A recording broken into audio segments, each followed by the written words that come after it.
Hello everyone.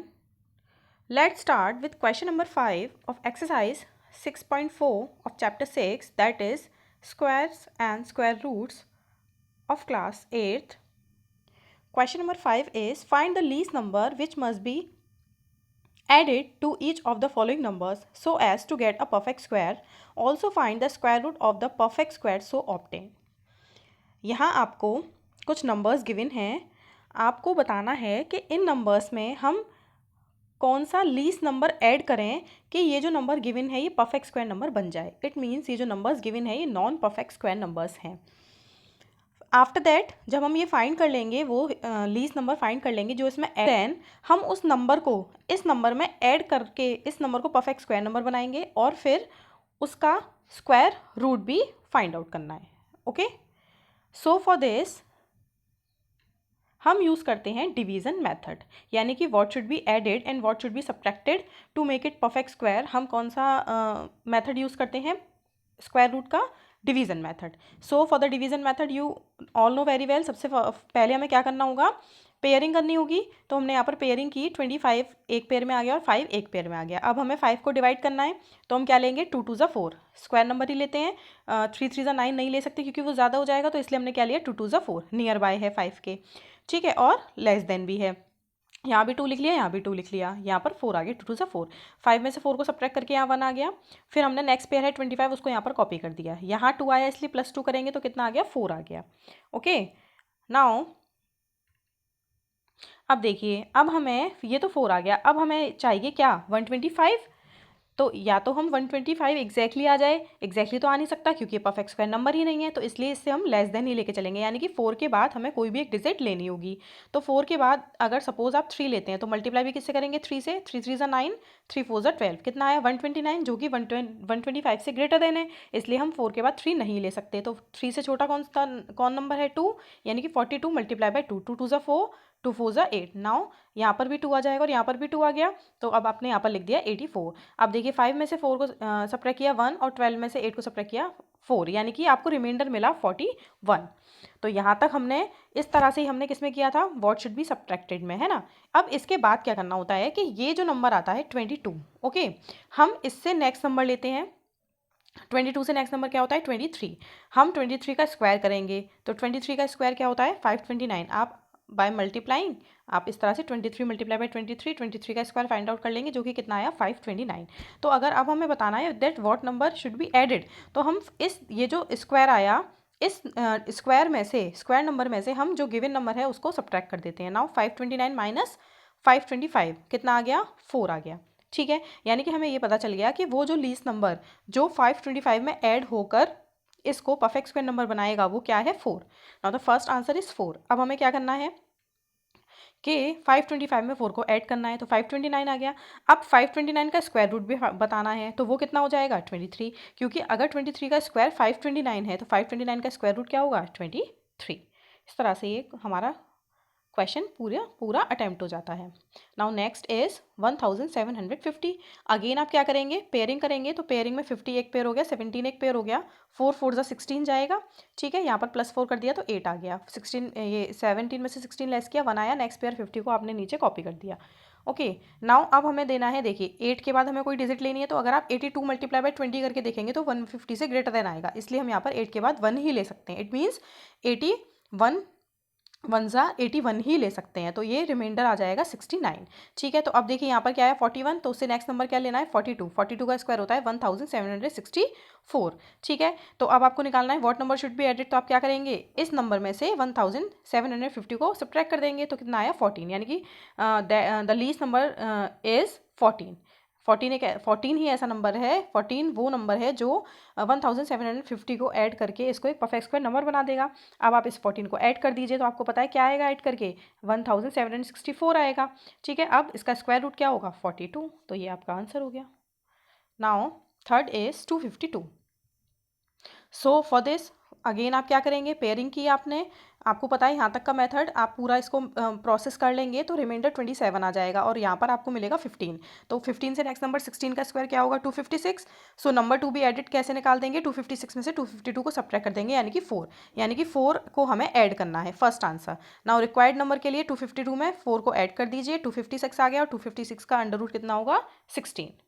Now next is 1825, pairing कर लिया, 25 एक पेयर हो गया और 18 सेकंड पेयर हो गया, तो 4 4 जा 16 चला जाएगा, रिमाइंडर 2 आ गया, नेक्स्ट पेयर 25 को कॉपी कर दिया, 4 और 4 8 आ गया। अब आप लेंगे 82 मल्टीप्लाई बाय 2, क्योंकि 83 मल्टीप्लाई बाय 3 क्या हो जाएगा, 225 से ग्रेटर देन, तो ये आ गया 164। नाउ रिमाइंडर आ गया 61, तो यहाँ पर आया 42, तो 43 का स्क्वायर लेंगे तो कितना आ गया, 1849। सो नंबर 2 भी एडिट के लिए 1849 में से 1825 सब्ट्रैक्ट हो जाएगा, तो 24, यानी कि इस नंबर में हमें 24 ऐड करना है, कर दिया, इसके बाद स्क्वायर रूट निकाल दिया, कितना आ गया, 43। ओके, नाउ फिफ्थ इज 6412, बिल्कुल सेम इसी तरह से जैसे अभी बाकी के क्वेश्चंस आपने किए, पहले पेयरिंग की आपने, पेयरिंग के बाद यहाँ पर 80 मिल गया और यहाँ पर रिमाइंडर आ गया 12। अब देखिए 80 का नेक्स्ट नंबर क्या होता है, 81, उसका स्क्वायर कितना होता है, 6561। नंबर मस्ट बी एडिट के लिए आप क्या करेंगे, सब्ट्रैक्ट करेंगे 6561 में से 6412, तो आ गया 149, यानी कि इस नंबर में आपको क्या ऐड करना है, 149। आपने ऐड कर दिया, ये आ गया 6561, जिसका कि स्क्वायर रूट कितना होता है, 81।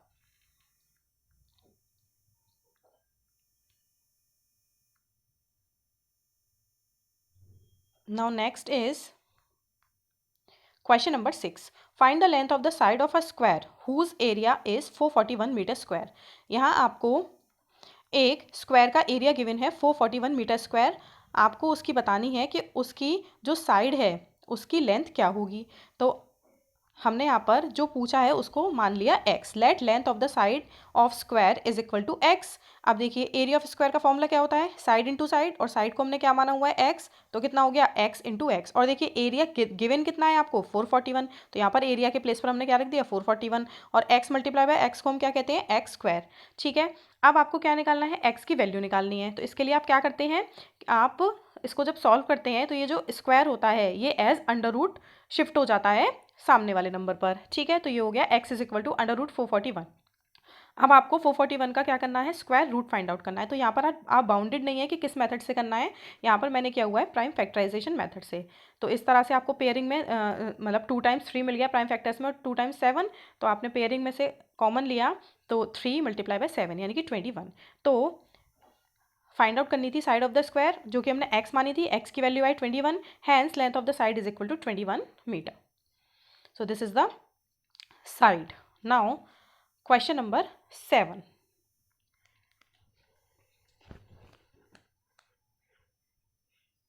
Question number 7 is in a right triangle ABC, angle B is equal to 90 degree. एक राइट ट्राइंगल है ABC जिसमें कि एंगल B पर 90 डिग्री है। A part is if AB is equal to 6 centimetre, BC is equal to 8 centimetre, find AC। यहाँ आपको उस triangle की 2 साइड्स गिवन है, थर्ड साइड AC साइड आपको फाइंड आउट करनी है। So this is the solution. So for this हमने क्या किया, पहले एक राइट ट्राइंगल बनाया, क्योंकि हमें पता है गिवन है क्वेश्चन में कि बी पर हमें क्या लेना है, राइट एंगल। तो देखिए बी पर हमने इस तरह से राइट एंगल शो कर दिया। Okay, now A be given है 6 सेंटीमीटर, बी सी गिवन है 8 सेंटीमीटर, एंड ए सी आपको फाइंड आउट करना है। This is A B side, this is B C side, this is A C side.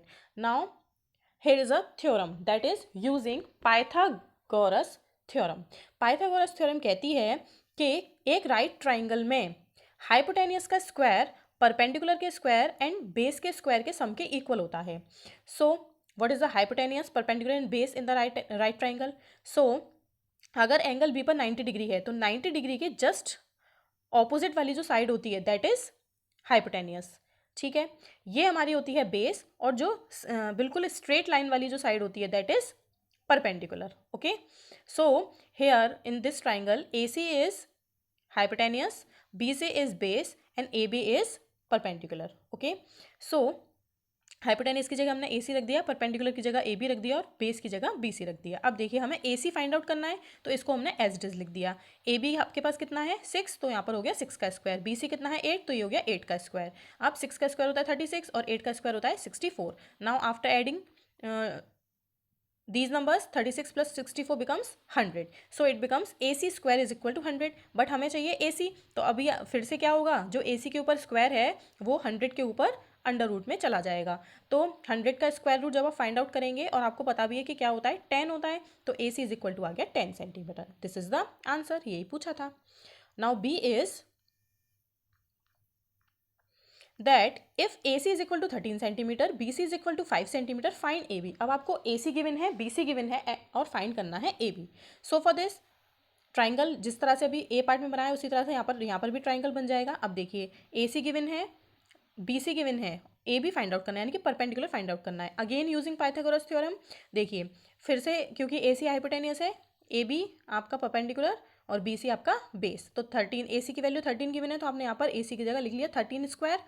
AB की value को हमें फाइंड आउट करना है, तो AB को हमने AB लिखा रहने दिया, और BC कितना गिवन है 5, तो ये हो गया 5 square. Now square of 13 is 169, AB square as it is, square of 5 is 25। अब आपको क्या करना होगा, क्योंकि AB की वैल्यू फाइंड आउट करनी है तो 25 को शिफ्ट कर देंगे LHS में, तो ये हो गया -25, तो 169 minus 25, AB square is equal to 144। Now for finding the value of AB हमें क्या करना होगा, ये हो जाएगा चेंज अंडर रूट में, यानी कि स्क्वायर हटेगा तो अब 144 पे अंडर रूट लग जाएगा, तो AB is equal to under root 144। अब 144 का अंडर रूट क्या होता है 12, आप इसको फाइंड आउट करके भी निकाल सकते हैं, और अगर आपको याद है तो आप डायरेक्टली भी लिख सकते हैं। So AB is equal to 12 centimetre. Okay, now question number 8। A gardener has 1000 plants. He wants to plant these in such a way that the number of rows and the number of columns remain same. Find the minimum number of plants he needs more for this. एक gardener के पास 1000 plants हैं। वो in plant को इस तरह से लगाना चाहता है कि नंबर ऑफ रोज और नंबर ऑफ कॉलम्स सेम रहें। तो उसको ऐसा करने के लिए कितने प्लांट्स की और नीड होगी। सो फॉर दिस हम यहाँ पर यूज़ करेंगे मेथड, कौन सा वाला, व्हाट शुड बी एडेड वाला। तो इसके लिए आप क्या करेंगे, डिवीज़न मेथड से जो 1000 गिवन है नंबर ऑफ प्लांट्स, उनको आप डिवीज़न मेथड से पहले स्क्वायर रूट फाइंड आउट करेंगे, या हम वही डिवीज़न जो हमने मेथड यूज़ किया था वो के find the least number that should be added. तो उसके लिए हमने क्या किया, यहाँ पर देखिए 1000 को वही डिवीज़न मेथड से सॉल्व किया, तो 3 3 पेयरिंग में 20 की एक पेयरिंग आई, 10 की एक पेयरिंग हुई, तो 3 3 9 आ गया, 10 में से 9 को सब्ट्रैक्ट किया 1 आया, 3 यहाँ पर लिया तो 3 यहाँ पर प्लस हो गया तो 6 आ गया। अब ये जो 2 zeros हैं ये यहाँ पर नेक्स्ट आपके कॉपी हो जाएंगे। अब देखिए 6 के बाद अगर आप 2 लेते तो 62 मल्टीप्लाई बाय 2 100 से ज़्यादा हो जाता, तो इसलिए हमने क्या लिया 61 मल्टीप्लाई बाय 1, तो यहाँ पर 61 आ गया, यानी कि रिमाइंडर बच गया 39। ठीक है, तो अब देखिए 31 आया, तो हमें क्या करना होगा, 31 का नेक्स्ट नंबर लिया 32, उसका स्क्वायर कितना होता है 1024, यानी कि नंबर 2 भी एडिट क्या हो जाएगा 1024 में से 1000 को हम सब्ट्रैक्ट कर देंगे, तो कितना आया 24। क्योंकि यहाँ पर पूछा था कि उसे कितने प्लांट्स की और नीड है, इसलिए हमने यहाँ पर मेथड लगाया कौन सा, व्हाट शुड बी एडेड वाला। ओके, सो नाउ 1000 प्लस 24 कितना हो गया 1024। तो आपको वैसे भी पता लग गया कि गार्डनर को कितने प्लांट्स की और ज़रूरत है, 24 प्लांट्स की ज़रूरत है, क्योंकि हमें यहाँ पर पता था कि जो 1000 है वो एक परफेक्ट स्क्वायर नंबर नहीं है। तो यहाँ पर जहाँ हमें 1000 को क्या बनाना था, परफेक्ट स्क्वायर नंबर बनाना था। तो इसलिए यहाँ पर जैसे ही हम 1000 में 24 को ऐड करेंगे तो ये क्या हो जाएगा, एक परफेक्ट स्क्वायर नंबर हो जाएगा। यानी कि जो गार्डनर है वो क्या, अब 1024 प्लांट्स जब उसके पास टोटल हो जाएंगे तो वो उनको इस तरह से प्लान कर सकता है कि number of rows number of columns के इक्वल हों।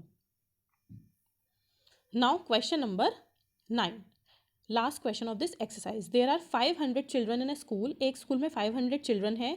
For a PT drill they have to stand in such a manner that the number of rows is equal to number of columns. एक पीटी ड्रिल के लिए वो इस तरह से खड़ा होना चाहते हैं कि number of rows number of columns के इक्वल आए। How many children would be left out in this arrangement. अब आपको बताना है कि इस अरेंजमेंट से कितने स्टूडेंट्स बाकी रह जाएंगे। तो अब आपको क्वेश्चन को रीड करके ही पता लग गया होगा कि इसमें मेथड लगेगा व्हाट शुड बी सब्ट्रैक्टेड, यानी कि जितने भी एक्स्ट्रा बचेंगे after finding the square root वही स्टूडेंट्स क्या होंगे, लेफ्ट आउट हो जाएंगे। तो यहाँ पर हमने लगा दिया व्हाट शुड बी सब्ट्रैक्टेड वाला मेथड, यानी कि 500 को आप पहले चेंज कर लेंगे पेयरिंग में, तो 2 0 की बन गई और एक 5 की बन गई। 2 2 ज़ा 4 आ गया, 5 में से 4 को सब्ट्रैक्ट किया 1 आया, 2 में 2 को प्लस किया तो 4 आ गया, ऊपर से 2 0 यहाँ पर कॉपी हो गए। अब आप यहाँ पर 2 ही ले सकते हैं, मतलब 42 मल्टीप्लाई बाई 2 ले सकते हैं, क्योंकि 43 मल्टीप्लाई बाई 3 ज़्यादा हो जाएगा 100 से, तो ये आ गया 84।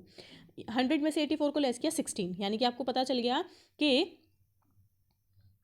जो number of children left out होंगे वो कितने होंगे, 16।